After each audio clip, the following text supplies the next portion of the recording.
असल ख़तरा net metering नहीं, लाइन लॉसेस हैं। अस्सलाम वालेकुम, मैं हूं इंजीनियर यासिर सिद्दीकी। आजकल ये कहा जा रहा है कि नेट मीटरिंग ग्रिड के लिए ख़तरा बन चुकी है, क्योंकि सोलर सिस्टम्स का मजमूई हुजम 6000 मेगावाट तक पहुंच गया है। मगर हकीकत कुछ और है।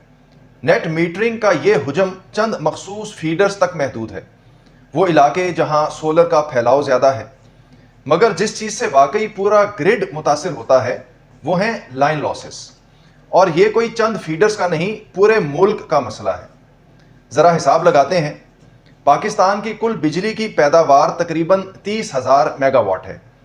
औसत लाइन लॉसेस 17% के करीब हैं, यानी 30,000 का 17% बना 5100 मेगावाट, यानी ये बिजली रोज़ाना ग्रिड में ज़ाया हो जाती है। इतना ही जितना नेट मीटरिंग वाले सारिफीन मजमूई तौर पर ग्रिड में भेजते हैं। और अगर हम इन लाइन लॉसेस को सिर्फ 5 पॉइंट कम कर सकें, यानी 17% से 12% पर ला सकें, तो तकरीबन 1500 मेगावाट की बिजली रोज़ाना बचाई जा सकती है। अब ज़रा इसका मालियाती असर देखें। अगर बिजली की औसत लागत 50 रुपये फ़ी यूनिट है, तो 1500 मेगावाट का मतलब है कि 1.5 मिलियन यूनिट्स फ़ी घंटा, यानी फ़ी घंटा नुकसान हुआ 75 मिलियन रुपए, और एक दिन में ये बने 1.8 अरब रुपए, और सालाना बने 650 अरब रुपए।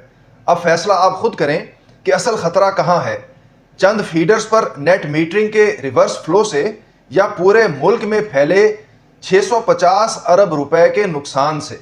हुकूमत अगर यही 5 पॉइंट लॉसेस कम कर ले तो बिजली की कीमत भी नीचे आएगी, ग्रिड भी मजबूत होगा, और अवामी एतमाद भी बहाल होगा।